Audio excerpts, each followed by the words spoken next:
ದೇವರಿಗೆ ಮಹಿಮೆ ಉಂಟಾಗಲಿ. ಮತ್ತೊಂದಾವರ್ತಿ ಈ ಸಂದೇಶದ ಮೂಲಕ ನಿಮ್ಮನ್ನು ಸಂಧಿಸುವಂತ ದೇವರು ಕೃಪೆ ಮಾಡಿದ್ದಕ್ಕಾಗಿ ದೇವರಿಗೆ ಮಹಿಮೆ ಉಂಟಾಗಲಿ. ಹಾಗೂ ಈ ಸಂದೇಶವನ್ನು ಆಲಿಸಲು ತಮ್ಮೆಲ್ಲರನ್ನ ಯೇಸು ಕ್ರಿಸ್ತನ ಹೆಸರಿನಲ್ಲಿ ಸ್ವಾಗತಿಸುತ್ತೇನೆ. ನಾವಿಂದು ಧ್ಯಾನಿಸ್ಲಿಕ್ಕಿರುವಂತಹ ವಿಷಯ ಸಿಗ್ನಲ್ ಜಂಪ್. ನಾವು ಬೆಂಗಳೂರಿನ ಮತ್ತೆ ಈ ರೀತಿ ಬೆಂಗಳೂರು ರೀತಿಯಾಗಿರ್ತಕ್ಕಂಥ ದೊಡ್ಡ ದೊಡ್ಡ ಪಟ್ಟಣಗಳಲ್ಲಿ ನಾವು ಏನ್ ನೋಡ್ತೇವೆ ಅಂತಂದ್ರೆ, ರೋಡಲ್ಲಿ ಹೋಗುವಾಗ ಹೆಚ್ಚಿನ ಭಾಗಾಂಶ ಟ್ರಾಫಿಕ್ ಸಿಗ್ನಲ್ಗಳನ್ನು ನೋಡ್ತೇವೆ. ಅನೇಕ ವಾಹನಗಳು ದಾರುದ್ದ ನಿಂತಿರೋದನ್ನು ನಾವು ನೋಡ್ತೇವೆ. ಮಾತ್ರವಲ್ಲ, ಅದನ್ನ ಸಿಗ್ನಲ್ ಅನ್ನು ಹೇಗಾದ್ರೂ ಮಾಡಿ ಬೇಗ ದಾಟಬೇಕೆಂಬತಕ್ಕಂಥ ಆತುರ ಪ್ರತಿಯೊಬ್ಬರಿಗೂ ಇರೋದನ್ನ ನಾವು ಗಮನಿಸಬಹುದು. ಅಂತ ಸಮಯದಲ್ಲಿ ನಾವು ವೇಗವಾಗಿ ಹೋಗ್ಬೇಕು, ಬೇಗ ಸೇರ್ಬೇಕು, ನಾವು ಆ ಕಡೆ ಹೋಗ್ಬೇಕು, ನಮ್ಮ ಸ್ಥಳಕ್ಕೆ ನಾವು ಹೋಗ್ಬೇಕಂತೇಳಿ ಅನೇಕರು ಏನ್ ಮಾಡ್ತಾರೆ ಅಂದ್ರೆ ವೇಗವಾಗಿ ಬರ್ತಾ ಇರ್ತಾರೆ. ಸಡನ್ ಸಿಗ್ನಲ್ ಬೀಳುತ್ತೆ. ಸಿಗ್ನಲ್ ಬಿದ್ದ ತಕ್ಷಣ ಅವ್ರು ಏನ್ ಮಾಡ್ತಾರೆ, ಆ ರೆಡ್ ಸಿಗ್ನಲ್ ನೋಡ್ತಾರೆ, ಸ್ಟಾಪ್ ಅಂತ ಹೇಳಿದ್ರೆ ಸಿಗ್ನಲ್ ನೋಡ್ತಾರೆ, ಅದಾಗಿ ಜಂಪ್ ಮಾಡ್ಕೊಂಡು ಹೋಗ್ತಾರೆ. ಜಂಪ್ ಮಾಡ್ಕೊಂಡು ಹೋಗುವಾಗ ಏನಾಗ್ತಾ ಇದೆ, ದಂಡ ಬೀಳ್ತಾ ಇದೆ ಅವ್ರಿಗೆ. ಈಗ ಹೆಚ್ಚಿಗೆ ದಂಡ ಹೆಚ್ಚಿಗೆ ಮಾಡಿದ್ದಾರೆ. ಟ್ರಾಫಿಕ್ ಜಂಪ್ ಮಾಡಿದ್ರೆ, ಸಿಗ್ನಲ್ ಜಂಪ್ ಮಾಡಿದ್ರೆ, ಟ್ರಾಫಿಕ್ ರೂಲ್ಸ್ನೇ ಬ್ರೇಕ್ ಮಾಡಿದ್ರೆ ಹೆಚ್ಚಿಗೆ ದಂಡ ಮಾಡಿದ್ದಾರೆ ಒಂದು. ಆಮೇಲೆ ಸಡನ್ ಆಗಿ ಬೇರೆಯವ್ರು ನಮ್ ಸಿಗ್ನಲ್ ಓಪನ್ ಆಗಿದೆ ಅಂತ ಹೇಳಿ ಗೋ ಅಂತ ಸಿಗ್ನಲ್ ಕೊಟ್ಟಂತ ಗ್ರೀನ್ ಕಡೆ ಇರೋರು ಏನಾದ್ರು ಸಡನ್ ಆಗಿ ಮೂವ್ ಆಗ್ಬಿಟ್ರಪ್ಪ ಅಂತಂದ್ರೆ ಏನಾಗ್ತದೆ, ಇವ್ರು ಹೋಗಿ ಅವ್ರಿಗೆ ಹೊಡೆದು ಬಿಟ್ಟು ಅಪಘಾತಗಳು ಉಂಟಾಗುತ್ತೆ. ಹೀಗೆ ಸಿಗ್ನಲ್ ಜಂಪ್ ಮಾಡುವಾಗ ಅದೇನಾಗುತ್ತೆ ಅಂದ್ರೆ ಅಪಾಯ ಉಂಟಾಗುತ್ತೆ. ಇನ್ನು ಕೆಲವ್ರು ಅನ್ಕೊಂತಾರೆ, ನನಗೆ ಏನು ಪೊಲೀಸ್ ಯಾರು ಇಲ್ಲ ಇಲ್ಲಿ, ನಾನು ಸಿಗ್ನಲ್ ಜಂಪ್ ಮಾಡ್ಬಿಟ್ಟೆ ಅಂತ ಹೇಳಿ ಖುಷಿಯಾಗಿ ಓಡೋಗ್ಬಿಡ್ತಾರೆ. ಗಾಡಿ ತಗೊಂಡೆ ಹೋಗ್ತಾರೆ, ಖುಷಿ, ಓ ಸದ್ಯ ಯಾರು ಇಲ್ಲ ಸಿಗ್ನಲ್ ಪೊಲೀಸ್ ಅಂತ ಹೇಳಿ. ಆದ್ರೆ ಒಂದು ವಾರಕ್ಕೆ ಬರುತ್ತೆ, ಮನೆಗೆ ನೋಟಿಸ್ ಬರುತ್ತೆ, ಏನಂತ ಹೇಳಿ, ನೀವು ಇಂಥ ಏರಿಯಾದಲ್ಲಿ ಸಿಗ್ನಲ್ ಜಂಪ್ ಮಾಡಿದಿರಾ, ಇಷ್ಟು ಪೆನಾಲ್ಟಿ ಕಟ್ಟಬೇಕಂತೇಳಿ. ಯಾಕೆ ಗೊತ್ತಾ, ಮನುಷ್ಯರು ಯಾರು ನೋಡಿಲ್ಲ, ಅಲ್ಲಿ ಕ್ಯಾಮ್ರಾಗಳು ಫಿಕ್ಸ್ ಮಾಡಿದ್ದಾರೆ ಎಲ್ಲಾ ಸಿಗ್ನಲ್ಗಳಲ್ಲಿ. ಇವಾಗ ಬಹುತೇಕ ಬೆಂಗಳೂರಲ್ಲಿ ಈ ತರ ದೊಡ್ಡ ದೊಡ್ಡ ಪಟ್ಟಣಗಳಲ್ಲಿ ಏನ್ ಮಾಡಿದಾರೆ ಅಂತಂದ್ರೆ ಎಲ್ಲಾ ಸಿಗ್ನಲ್ ಅಲ್ಲಿ ಕ್ಯಾಮ್ರಾನೇ ಸೆಟ್ ಮಾಡಿದ್ದಾರೆ. ಆ ಕ್ಯಾಮ್ರಾ ಏನ್ ಮಾಡುತ್ತೆ, ನಮ್ಮ ಎಲ್ಲ ಚಲನವಲನಗಳನ್ನ ಗಮನಿಸುತ್ತೆ, ಫೋಟೋ ಹೊಡೆಯುತ್ತೆ, ಬರುತ್ತೆ, ಪೆನಾಲ್ಟಿ ಮನೆ ಬಾಗಿಲಿಗೆ ಬರುತ್ತೆ. ಅಂದ್ರೆ ನಾವ್ ಯಾರು ನೋಡಿಲ್ಲ ಅಂದ್ರು ನಮ್ಮನ್ನ ನೋಡ್ತಕ್ಕಂತ ಕ್ಯಾಮ್ರಾ ಕಣ್ಣುಗಳಿದೆ, ಹೀಗೆ ಪೆನಾಲ್ಟಿ ಬರ್ತದೆ. ಈ ಎಲ್ಲಾ ವಿಷಯ ನಾನು ಏನಕ್ಕೆ ಕೇಳ್ತಾ ಇದ್ದೇನಪ್ಪ ಅಂತಂದ್ರೆ, ಇದೇ ರೀತಿಯಾಗಿ ದೇವರು ಸಹ ಕೆಲವೊಂದು ಏನ್ ಮಾಡಿದ್ದಾನೆ ಅಂತಂದ್ರೆ ಸಂಗತಿಗಳನ್ನ ಬೈಬಲ್ ಅಲ್ಲಿ ಇಟ್ಟಿದ್ದಾನೆ. ಉದಾಹರಣೆಗೆ ರೆಡ್ ಸಿಗ್ನಲ್ ಏನ್ ಸೂಚಿಸುತ್ತೆ, ನಿಲ್ಲು, ಸ್ಟಾಪ್ ಅಂತ ಹೇಳಿ ತಿಳಿಸುತ್ತೆ. ಹಾಗೆ ಬೈಬಲ್ ಅಲ್ಲಿ ಸಹ ಏನಾಗಿದೆಪ್ಪ ಅಂತಂದ್ರೆ ನಿಲ್ಲಲಿಕ್ಕೆ ಕೆಲವೊಂದು ಸಂಗತಿಗಳನ್ನು ಹೇಳಿದೆ, ಅಲ್ಲಿ ನಾವು ನಿಲ್ಬೇಕು. ಒಂದ್ ವೇಳೆ ನಿಂತಿಲ್ಲ ಅಂದ್ರೆ, ದೇವ್ರು ನಿಲ್ಲು ಅಂತ ಹೇಳಿದ ಜಾಗದಲ್ಲಿ ನಿಂತಿಲ್ಲ ಅಂದ್ರೆ ನಮಗೆ ಅಪಾಯ ಇದೆ. ನಾವು ಇತರನ್ನು ಅಪಾಯಕ್ಕೆ ಒಳಪಡಿಸ್ತೇವೆ, ನಾವು ಸಹ ಅಪಾಯಕ್ಕೆ ಒಳಗಾಗ್ತೇವೆ. ಅದರಿಂದ ದೇವ್ರ ವಾಕ್ಯ ನಿಲ್ಲು ಅನ್ನೋ ಹತ್ರ ನಿಲ್ಬೇಕು. ಎಲ್ಲಿ ನಿಲ್ಬೇಕು, ಯೋಹಾನನು ಬರೆಸುವ ವಾರ್ತೆ 15ನೇ ಅಧ್ಯಾಯ ವಚನ 1ರಿಂದ 10ರಲ್ಲಿ ಅಲ್ಲಿ ಈ ರೀತಿಯಾಗಿ ನೋಡ್ತೇವೆ, ನಾನೇ ನಿಜವಾದ ದ್ರಾಕ್ಷ ಬಳ್ಳಿ, ನೀವು ಕೊಂಬೆಗಳು. ಒಬ್ಬನು ನನ್ನಲ್ಲಿಯೂ ನಾನು ಅವನಲ್ಲಿ ನೆಲೆಗೊಂಡಿದ್ರೆ ಅವನು ಬಹಳ ಫಲ ಕೊಡ್ತಾನೆ. ಫಲ ಕೊಡದೇ ಇರ್ತಕ್ಕಂಥ ಕೊಂಬೆಯನ್ನ ಕಟ್ ಮಾಡಿ ಬಿಸಾಕ್ತಾರೆ, ಆ ಕೊಂಬೆಗಳು ಬೆಂಕಿಗೆ ಹಾಕ್ತಾರೆ ಎಂಬುದಾಗಲ್ಲಿ ವಚನದಲ್ಲಿ ನಾವು ಹೇಳೋದನ್ನು ನೋಡ್ತೀವಿ. ಅಂದ್ರೆ ನಾವು ಎಲ್ಲಿ ನಿಲ್ಬೇಕಾಗಿದೆ ಅಂತಂದ್ರೆ ಕರ್ತನಲ್ಲಿ ನಿಲ್ಲಬೇಕಾಗಿದೆ. ಆತನ ಹೇಳ್ತಾ ಇದ್ದಾರೆ, ನಾನು ದ್ರಾಕ್ಷ ಬಳ್ಳಿ, ನೀವು ಕೊಂಬೆಗಳು. ಅಂದ್ರೆ ಯೇಸು ಕ್ರಿಸ್ತನಲ್ಲಿ ನಾವು ನಿಲ್ಲಬೇಕು. ಆ ಕ್ರಿಸ್ತನೆಂಬ ಬಳ್ಳಿಯಲ್ಲಿ ನಾವು ನಿಲ್ಲಬೇಕಾಗಿದೆ. ಹಾಗೆ ನಿಂತಾಗ ನಾವು ಬಹಳ ಫಲ ಕೊಡ್ತೇವೆ. ದೇವರಿಗೆ ಮಹಿಮೆ ಆಗೋ ರೀತಿಯಲ್ಲಿ ನಾವು ಫಲ ಕೊಡ್ತೇವೆ, ಜೀವಿಸ್ತೇವೆ. ನಮ್ಮ ಮೂಲಕ ಅನೇಕರಿಗೆ ತೃಪ್ತಿ ಆಗುತ್ತೆ. ಅಂದ್ರೆ ದ್ರಾಕ್ಷ ಬಳ್ಳಿಯಲ್ಲಿ ಕೊಂಬೆ ನೆಲೆಯಾಗಿದ್ದು ಅದು ಫಲ ಕೊಟ್ಟಾಗೆ ಅದನ್ನ ಕಿತ್ಕೊಂಬಂದು ಹೇಗೆ ಜನರಿಗೆ ಮಾರಾಟ ಮಾಡದ ತಿಂದು ಸಂತೋಷ ಪಡ್ತಾರೋ, ಹಾಗೆ ನಮ್ಮ ಜೀವಿತದ ಮೂಲಕ ಇತರರಿಗೆ ಸಂತೋಷ ಉಂಟಾಗ್ಬೇಕಪ್ಪ ಅಂತಂದ್ರೆ ದೇವ್ರು ಹೇಳ್ತಾರೆ, ನೀವು ನನ್ನಲ್ಲಿ ನಿಲ್ರಿ ಅಂತ ಹೇಳೋದ್ರಿಂದ ಇವತ್ತು ನಾನು ನೀವುಗಳು ದೇವರಲ್ಲಿ ನಿಲ್ಬೇಕಾಗಿದೆ. ಅಂದ್ರೆ ನಾವು ದೇವರೊಂದಿಗೆ ಒಂದಾಗೋದು. ನಿಲ್ಲೋದಂದ್ರೆ ಇವಾಗ ಎಲ್ಲಿ ನಿಲ್ಲಕ್ಕೆ ಹೇಳಿದಾರೆ, ಸ್ಟಾಪ್ ಅಂತ ಎಲ್ಲಿ ಹೇಳಿದ್ದಾರೆ, ತನ್ನಲ್ಲಿ ನಿಲ್ಲಲಿಕ್ಕೆ ಹೇಳಿದ್ದಾರೆ. ಇವತ್ತು ನಾವು ಆತ್ನಲ್ಲಿ ನಿಲ್ಬೇಕು. ಆತ್ನಲ್ಲಿ ನಿಲ್ಲೋದು ಹೇಗೆ ಪ್ರಾರ್ಥನೆ ಮಾಡುವುದರಲ್ಲಿ, ಪ್ರಾರ್ಥನೆಯಲ್ಲಿ ನಿಲ್ಬೇಕು. ಹ್ಮ್ ಕೀರ್ತನೆ 34ರಲ್ಲಿ ನಾವು ನೋಡ್ತೇವೆ, ನಾನು ಎಡಬಿಡದೆ ಯೆಹೋವನನ್ನ ಕೊಂಡಾಡುವೆನು, ಆತನ ಸ್ತೋತ್ರ ಯಾವಾಗಲೂ ನನ್ನ ಬಾಯಲ್ಲಿ ಇರ್ತದೆ. ಅಂದ್ರೆ ಸ್ತುತಿ, ಆರಾಧನೆ, ಪ್ರಾರ್ಥನೆಯಲ್ಲಿ ನಾವು ನಿಂತ್ಕೋಬೇಕು. ದೇವರ ವಾಕ್ಯ ಧ್ಯಾನ ಮಾಡೋದ್ರಲ್ಲಿ ನಿಂತ್ಕೋಬೇಕು. ದೇವರ ಆಲೋಚನೆ ಕೇಳೋದ್ರಲ್ಲಿ ನಿಂತ್ಕೋಬೇಕು. ದೇವರ ಸೇವೆಯಲ್ಲಿ ನಾವು ನಿಂತ್ಕೋಬೇಕು. ಅನೇಕ ಸಾರಿ ದೇವರ ಸೇವೆಯಲ್ಲಿ, ಪ್ರಾರ್ಥನೆಯಲ್ಲಿ ಅನೇಕ ತಡೆಗಳು ಬರುತ್ತೆ. ಆದಾಗ್ಯೂ ಸಹ ನಾವೇನ್ ಮಾಡ್ಬೇಕಾಗಿದೆ? ಪ್ರಾರ್ಥನೆಯಲ್ಲಿ ನಿಂತ್ಕೋಬೇಕು. ಪ್ರಾರ್ಥನೆ ನಮ್ಗೆ ಬೇಗ ಉತ್ತರ ಸಿಕ್ಕಲ್ಲ, ಆದರೆ ಬೇಸತ್ಬಿಟ್ಟು ಪ್ರಾರ್ಥನೆ ಮಾಡೋದನ್ನ ನಿಲ್ಸೋದಲ್ಲ. ನಾವು ಪ್ರಾರ್ಥನೆಯಲ್ಲಿ ನಿಲ್ಬೇಕು. ಅಂದ್ರೆ ಬೇಸರಗೊಳ್ಳದೆ, ಎಡಬಿಡದೆ ನಾವು ದೇವ್ರ ಹತ್ರ ಪ್ರಾರ್ಥನೆ ಮಾಡಬೇಕು, ಸ್ತೋತ್ರ ಮಾಡ್ಬೇಕಂತ ಹೇಳಿ ದೇವ್ರ ವಾಕ್ಯ ನಮ್ಗೆ ತಿಳಿಸ್ತಕ್ಕಂಥದ್ದಾಗಿದೆ. ಸೇವೆಯಲ್ಲಿರ್ತಕ್ಕಂಥ ಸೇವಕರುಗಳು ದೇವರ ಸೇವೆಯಲ್ಲಿ ನಿಲ್ಬೇಕಾಗಿದೆ. ಸೇವೆಯಲ್ಲಿ ಅನೇಕ ಹೋರಾಟ ಇದೆ, ಅನೇಕ ಕಷ್ಟಗಳಿದೆ ನಮಗೆ. ನಮ್ಗೆ ಯಾರೂ ಸಹ ಪ್ರೋತ್ಸಾಹ ಮಾಡಲ್ಲ. ಅನೇಕ ಸಾರಿ ನಮ್ಮ ಕುಟುಂಬದಿಂದ ನಮಗೆ ಪ್ರೋತ್ಸಾಹ ಸಿಕ್ಕಲ್ಲ, ನಮ್ಮ ಸಭಿಕರಿಂದ ನಮಗೆ ಪ್ರೋತ್ಸಾಹ ಸಿಕ್ಕಲ್ಲ. ಹೀಗೆ ನಮ್ಮ ಸಂಘ ಸಂಸ್ಥೆಗಳಿಂದ ನಮ್ಗೇನಾಗಲ್ಲ ಅಂದ್ರೆ ಅನೇಕ ಸಾರಿ ಪ್ರೋತ್ಸಾಹ ಸಿಕ್ಕಲ್ಲ. ಆದರೂ ಸಹ ಅಯ್ಯೋ ನನಗೆ ಯಾರು ಸಹಾಯಕ್ಕಿಲ್ಲ ಅಂತ ಹೇಳಿ ನಾವು ಮುಂದಿಟ್ಟಿರ್ತಕ್ಕಂಥ ಹೆಜ್ಜೆಯನ್ನ ಹಿಂತೆಗಿಬಾರ್ದು. ಯಾವನಾದ್ರೂ ನೇಗಿಲ ಮೇಲೆ ತನ್ನ ಕೈಗಳನ್ನಿಟ್ಟು ಹಿಂತೆಗೆಯೋನು ನನಗೆ ಯೋಗ್ಯನಲ್ಲ ಅಂತ ಹೇಳಿ ದೇವರ ವಾಕ್ಯದಲ್ಲಿ ನಾವು ನೋಡ್ತಾ ಇದ್ದೇವೆ. ಇವತ್ತು ಸೇವೆಯಲ್ಲಿರ್ತಕ್ಕಂಥ ನಾವು ದೇವರ ವಾಕ್ಯ ಎಂಬ ಬೀಜ ಬಿತ್ತಕ್ಕಂಥ ನೇಗಿಲಲ್ಲಿ ಕೈ ಇಟ್ಟಿದ್ದೇವೆ. ನಾವಿವತ್ತು ಹಿಂತಿರುಗಿ ನೋಡುವಂತ ಅವಶ್ಯಕತೆ ಇಲ್ಲ. ಯಾಕೆಂದ್ರೆ ಯಾರ ಸಹಾಯ ಇಲ್ಲದೆ ಇದ್ರು ಕರ್ತನ ಸಹಾಯ ನಮಗಿದೆ. ಅದರಿಂದ ದೇವರ ಸೇವೆಯಲ್ಲಿ ದೃಢವಾಗಿ ನಿಲ್ರಿ. ದೇವರು ನಿಮ್ಮನ್ನ ಖಂಡಿತವಾಗಿಯೂ ಬಲಪಡಿಸ್ತಾನೆ, ಆಶೀರ್ವದಿಸ್ತಾನೆ, ನಿಮ್ಮನ್ನ ನಡೆಸ್ತಾನೆ. ಮತ್ತೆ ನಾವು ಭಕ್ತಿಯಲ್ಲಿ ನಿಲ್ಲಬೇಕು. ಇವತ್ತು ಭಕ್ತಿಗಳನ್ನ ನೋಡುವಾಗ ಜನರು ಭಕ್ತಿಹೀನರಾಗಿದ್ದಾರೆ, ಭಕ್ತಿಯನ್ನು ಕಳೆದುಕೊಂಡಿದ್ದಾರೆ. ಅದರಿಂದ ದೇವ ಭಕ್ತರು ಭಕ್ತಿಯಲ್ಲಿ ನಿಲ್ಬೇಕು. ಎಲ್ಲಿ ನಿಲ್ಬೇಕು? ಭಕ್ತಿಯಲ್ಲಿ, ಪ್ರೀತಿಯಲ್ಲಿ ನಿಲ್ರಿ. ಇತರನ್ನ ಪ್ರೀತಿಸೋದ್ರಲ್ಲಿ, ದೇವರನ್ನು ಪ್ರೀತಿಸೋದ್ರಲ್ಲಿ ನಿಲ್ರಿ. ದೃಢವಾಗಿರ್ರಿ, ನಿಲ್ರಿ. ಅತಿಥಿ ಸತ್ಕಾರ ಮಾಡೋದ್ರಲ್ಲಿ ನಿಲ್ರಿ, ಮರಿಬೇಡ್ರಿ. ಅತಿಥಿ ಸತ್ಕಾರ ಅಂತ ಹೇಳಿ ದೇವ್ರ ವಾಕ್ಯದಲ್ಲಿ ನಾವು ನೋಡ್ತಾ ಇದ್ದೇವೆ. ದೇವರಿಗೆ ವಿಧೇಯರಾಗೋದನ್ನ ಮರಿಬೇಡ್ರಿ, ನಿಲ್ರಿ. ದೇವರ ವಿಧೇಯಾಗಿ ವಿಧೇಯತೆಯಲ್ಲಿ ನಿಲ್ರಿ, ಅವಿಧೇಯತೆಯನ್ನ ದೂರ ಮಾಡ್ರಿ ಅಂತ ಹೇಳಿ ದೇವ್ರ ವಾಕ್ಯದಲ್ಲಿ ನಾವು ನೋಡ್ತೇವೆ. ಹೀಗೆ ಹೇಳ್ತಾ ಹೋದ್ರು ಅನೇಕ ವಿಚಾರಗಳಿಗೆ ನಾವು ನಿಲ್ಲಬೇಕಾಗಿರ್ತಕ್ಕಂಥ ಸಂಗತಿಗಳು.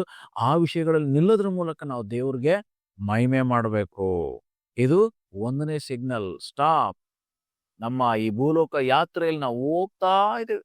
ಹೋಗ್ತಾ ಇರುವಾಗ ಸ್ವಾಮಿ ಹೇಳ್ತಾರೆ, ಸ್ಟಾಪ್, ನಿಲ್ಲಿ, ಇಲ್ಲಿ ನಿಲ್ಲಿ. ಇಲ್ಲಿ ಈಗ ಹೇಳಿರ್ತಕ್ಕಂಥ ಈ ವಿಚಾರದಲ್ಲಿ ನಾವು ನಿಲ್ಬೇಕು. ಮುಂದೆ ಏನ್ ಮಾಡ್ಬೇಕು? ನಿಂತ ಮೇಲೆ ಏನ್ ಮಾಡ್ಬೇಕು? ಸಿಗ್ನಲ್ ಅಲ್ಲಿ ನಾವು ಹೋಗ್ತಾ ಇರುವಾಗ ರೆಡ್ ಬರುತ್ತೆ, ನಿಲ್ತೇವೆ. ಹಾಗೆ ಇಲ್ಲಿ ದೇವರು ನಿಲ್ಲಿ ಅಂತ ಹೇಳಿದ ಆ ಜಾಗದಲ್ಲಿ ನಾವು ನಿಲ್ಬೇಕು. ಎರಡನೇದಾಗಿ ನಿಂತ ಮೇಲೆ ಏನ್ ಮಾಡ್ಬೇಕಪ್ಪ ಅಂದ್ರೆ ಕಾಯ್ಬೇಕು. ಕಾಯೋದಂದ್ರೆ ಅಲ್ಲೇನೆ ಇರ್ಬೇಕು.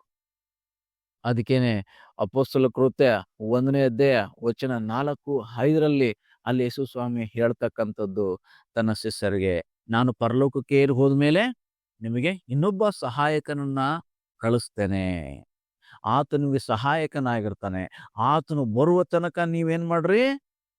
ಕಾಯಿರಿ, ಕಾಯಿರಿ ಅಂತ ಹೇಳಿದ್ರು. ನಿಂತ ಮೇಲೆ ಏನ್ ಮಾಡ್ಬೇಕು? ಕಾಯಬೇಕು. ಯಾರಿಗಾಗಿ? ದೇವರ ಸಹಾಯಕ್ಕಾಗಿ ನಾವು ಕಾಯಬೇಕು. ಅನೇಕ ಸಾರಿ ನಾವು ಮನುಷ್ಯರನ್ನ ಎದುರಿಸ್ತೇವೆ, ಮನುಷ್ಯರನ್ನ ಎದುರು ನೋಡ್ತೇವೆ, ಮನುಷ್ಯರಿಗೋಸ್ಕರ ಕಾಯ್ತೇವೆ, ನಿರಾಶೆಗೊಳಗಾಗ್ತೇವೆ. ಆದರೆ ಇವತ್ತು ನಾವು ದೇವರಿಗಾಗಿ ಕಾಯಬೇಕು. ದೇವರಿಗೆ ಇವತ್ತು ಪ್ರಾರ್ಥನೆ ವಿಜ್ಞಾಪನೆಯನ್ನು ಸಲ್ಲಿಸಿದ್ದೇವೆ. ಆ ಪ್ರಾರ್ಥನೆಗೆ ಉತ್ತರ ಬರೋವರೆಗೆ ಏನ್ ಮಾಡ್ಬೇಕಾಗಿದೆ? ನಾವು ಕಾಯಬೇಕಾಗಿದೆ. ಆತನು ನಮ್ಮ ಸಹಾಯಕನಾಗಿದ್ದಾನೆ, ಆತನಿಗಾಗಿ ನಾವು ಕಾಯಬೇಕಾಗಿದೆ. ನಾವು ದೇವರಿಗಾಗಿ ಕಾಯಬೇಕು, ದೇವರ ಆಶೀರ್ವಾದಕ್ಕಾಗಿ ಕಾಯಬೇಕು. ದೇವರಿಂದ ಬರ್ತಕ್ಕಂಥ ಪ್ರತಿಫಲನ ಹೊಂದೋದಕ್ಕೋಸ್ಕರವಾಗಿ ನಾನು ನೀವುಗಳೇನ್ ಮಾಡ್ಬೇಕಾಗಿದೆ ಅಂದ್ರೆ ಕಾಯ್ತಕ್ಕಂಥದ್ದು ಬಹಳ ಮುಖ್ಯ. ಆದ್ರೆ ಕಾಯುವಂಥದ್ದು ಎಲ್ಲರಿಗೂ ಸಹ ಕಷ್ಟದ ಕೆಲಸ. ಕಾಯುವಂಥದ್ದು ಅಂದ್ರೆ ಎಲ್ಲರಿಗೂ ಕಷ್ಟ. ಅದರಿಂದ ನಾವು ಕಾಯ್ತಕ್ಕಂಥದ್ದು ಬಹಳ ಮುಖ್ಯ. ತಾಳಿದವನು ಬಾಳ್ಯಾನ ಎಂಬತಕ್ಕಂಥ ಗಾದೆ ಮಾತು ಇರುವ ರೀತಿಯಲ್ಲಿ ನಾವು ಏನ್ ಮಾಡ್ಬೇಕಾಗಿದೆ ಅಂದ್ರೆ ಕಾಯ್ತಕ್ಕಂಥದ್ದು ಬಹಳ ಮುಖ್ಯ. ಅದರಿಂದ ನಿಂತಿರ್ತಕ್ಕಂಥ ನಾವು ಕಾಯಬೇಕು. ಯಾರಿಗಾಗಿ? ದೇವರಿಗಾಗಿ ಕಾಯಬೇಕು, ದೇವರ ಸಹಾಯಕ್ಕಾಗಿ ನಾವು ಕಾಯಬೇಕು ಅಂತ ಹೇಳಿ ಅಪೊಸ್ತಲರ ಕೃತ್ಯಗಳಲ್ಲಿ 1ನೇ ಅಧ್ಯಾಯ ವಚನ 4 ಮತ್ತೆ 5ರಲ್ಲಿ ನಾವು ನೋಡ್ತೇವೆ. ಹಾಗೆ ಜ್ಞಾನೋಕ್ತಿಗಳಲ್ಲಿ ನಾವು ಈ ರೀತಿಯಾಗಿ ನೋಡ್ತೇವೆ.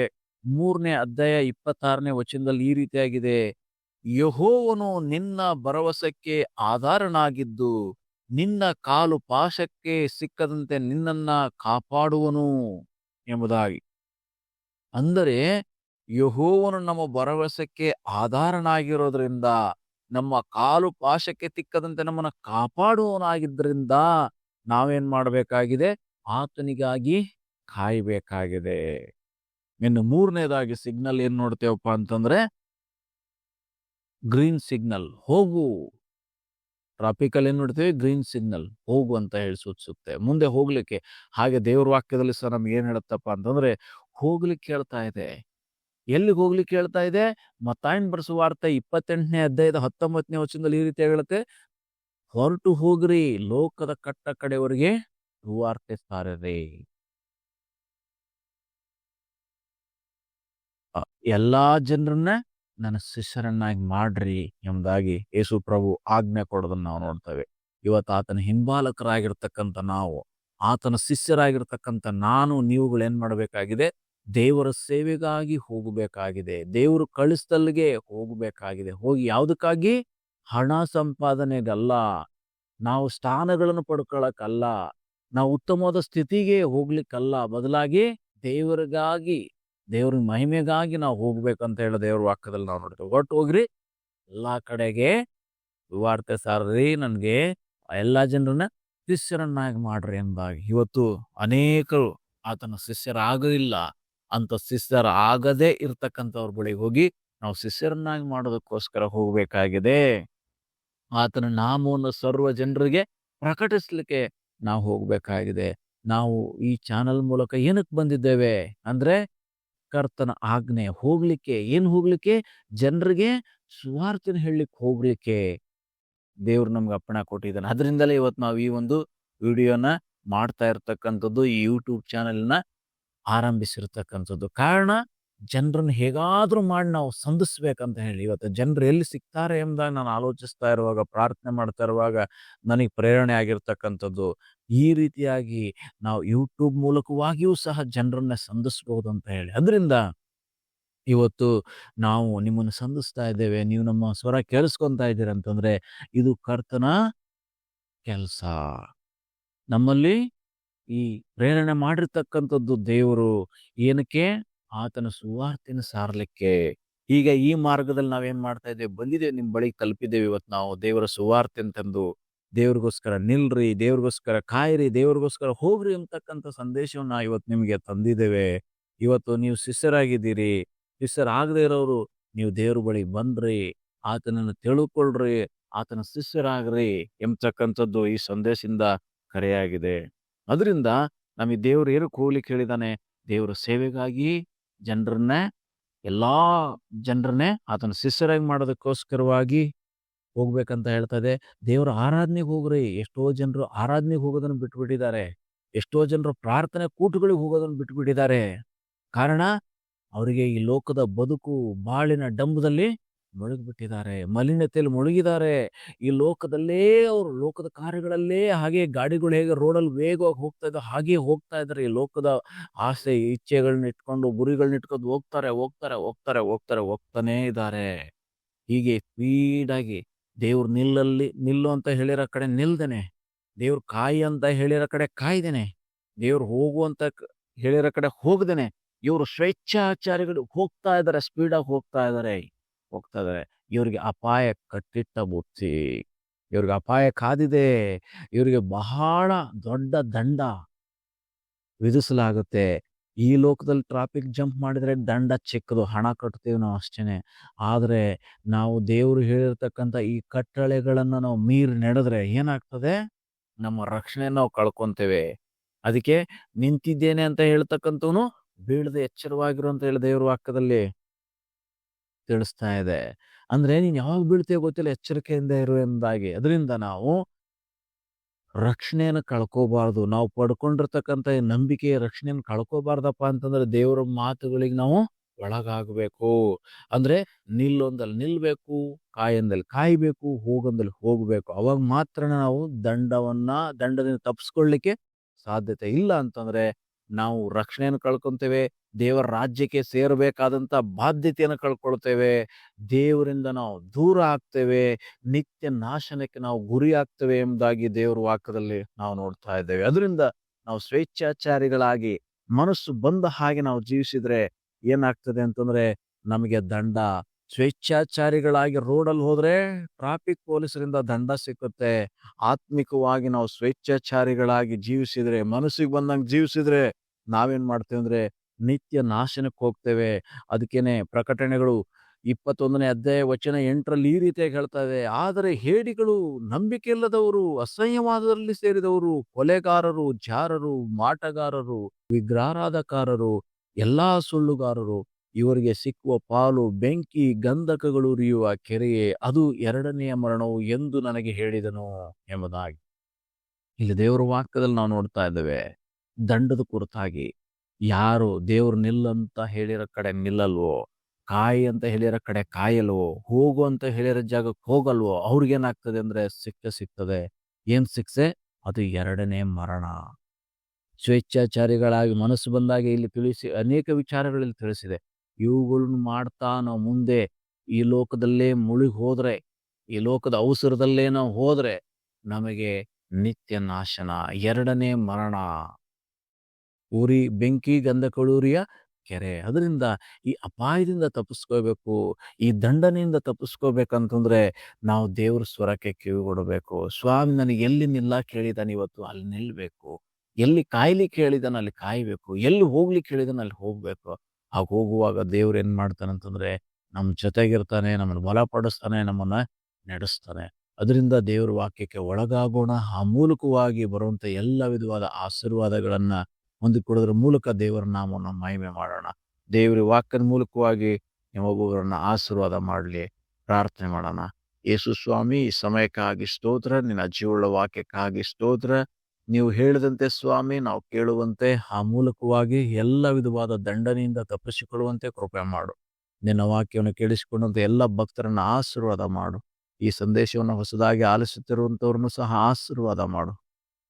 ಅವರು ನಿನ್ನ ಸತ್ಯಗಳನ್ನ ತಿಳ್ಕೊಳ್ಳುವಂತೆ, ಸತ್ಯದಲ್ಲಿ ಜೀವಿಸುವಂತೆ ಕೃಪೆ ಮಾಡು ಸ್ವಾಮಿ. ಎಲ್ಲರನ್ನ ನನ್ನ ಶಿಷ್ಯರನ್ನಾಗಿ ಮಾಡ್ರಿ ಎಂಬುದಾಗಿ ಆಜ್ಞಾಪಿಸಿದಂತೆ ಸ್ವಾಮಿ, ಇನ್ನು ಯಾರು ಶಿಷ್ಯರಾಗ್ಲಿಲ್ವೋ ಎಲ್ಲರೂ ನಿನ್ನ ಶಿಷ್ಯರಾಗಿ ನಿನ್ನ ಭಕ್ತಿಯಲ್ಲಿ ನಡೆಯಕ್ಕೆ ಸಹಾಯ ಮಾಡು. ನೀನು ಹೇಳಿರುವ ಕಡೆ ನಿಲ್ಲುವಂತೆ, ನೀನು ಹೇಳುವ ವಿಷಯದಲ್ಲಿ ಕಾಯುವಂತೆ, ನೀವು ಹೇಳುವಂತ ವಿಷಯಕ್ಕಾಗಿ ಹೋಗ್ಲಿಕ್ಕಾಗುವಂತೆ ನಮ್ಮೆಲ್ಲರನ್ನ ಆಶೀರ್ವಾದ ಮಾಡು. ಯಾರ್ಯಾರ ಕಷ್ಟ ಸಮಸ್ಯೆ ತೊಂದರೆಯಲ್ಲಿದ್ದಾರೋ ಎಲ್ಲರಂತೆ ಎಲ್ಲ ಕಷ್ಟ ಸಮಸ್ಯೆ ಇಕ್ಕಟ್ಟು ತೊಂದರೆ ಹೋರಾಟಗಳನ್ನು ಬಿಡುಗಡೆ ಮಾಡು. ಎಲ್ಲರಿಗೂ ಬೇಕಾದ ಶಾಂತಿ ಸಂತೋಷ ಸಮಾಧಾನವನ್ನು ಗ್ರಹಿಸು. ಹಾಗೆ ಮಾಡು ದೇವರಾಗಿರುವುದಕ್ಕಾಗಿ ಸ್ತೋತ್ರ. ಯೇಸುವಿನ ಹೆಸರಲ್ಲಿ ಪ್ರಾರ್ಥನೆ ಪರಲೋಕ ತಂದೆಯೇ, ಆಮೇನ್. ದೇವರು ನಿಮ್ಮನ್ನ ಆಶೀರ್ವದಿಸಲಿ. ಈ ಚಾನಲ್ನಲ್ಲಿ ಬರ್ತಕ್ಕಂಥ ದೇವರ ಸಂದೇಶಗಳನ್ನ ನೀವು ಪ್ರತಿನಿತ್ಯ ತಪ್ಪದೆ ಆಲಿಸ್ಲಿಕ್ಕೆ ಈ ಒಂದು ಚಾನಲನ್ನ ಸಬ್ಸ್ಕ್ರೈಬ್ ಮಾಡಿಕೊಳ್ಳಿ. ನಿಮ್ಮ ಸ್ನೇಹಿತರಿಗೆ ಶೇರ್ ಮಾಡಿ. ಆ ಮೂಲಕವಾಗಿ ದೇವರ ನಾಮ ಎಲ್ಲ ಕಡೆ ಹಬ್ಬಲಿಕ್ಕೆ ನೀವು ಈ ಮೂಲಕ ಸಹಕರಿಸಬೇಕಾಗಿ ಯೇಸು ಸ್ವಾಮಿ ಹೆಸರಿನಲ್ಲಿ ನಿಮ್ಮನ್ನ ಕೇಳ್ಕೊಳ್ತೇನೆ.